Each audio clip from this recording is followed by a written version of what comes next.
কোনো second hand কিংবা পুরাতন ফোন কেনার আগে সেই ফোনটি চুরি হওয়া নাকি চুরি হওয়া নয় সেটা কিভাবে চেক করবেন সেটা দেখাবো আজকের এই ভিডিওতে। তো চলুন কথা না বাড়িয়ে ভিডিওটা শুরু করা যাক। অবশ্যই পেজটিকে ফলো করে রাখবেন, ভিডিওটি শেয়ার করে দিয়ে অন্যকে দেখার সুযোগ করে দিবেন।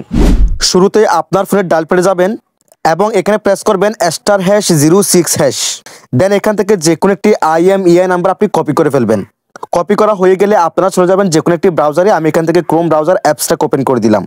দেন এখান থেকে সার্চ বার যাবেন এবং সার্চ বার গিয়ে আপনারা লিখবেন IMEI Pro লিখে সার্চ করে দিবেন। দেন এখানে প্রথম যে ওয়েবসাইটটা আসবে এই ওয়েবসাইটে ক্লিক করে দিবেন। এরপর একটা স্ক্রল করবেন, স্ক্রল করার পর এখানে IMEI নাম্বারটা আপনি পেস্ট করে দিবেন। দেন এখান থেকে I am not a রোবটে ক্লিক করে চেক করে নেবেন। সিলেকশন করা হলে এরকম দেখাবে, দেন চেকে ক্লিক করে দিবেন। এরপর দেখেন ব্ল্যাক লিস্ট স্ট্যাটাস এখানে ক্লিন দেখাচ্ছে।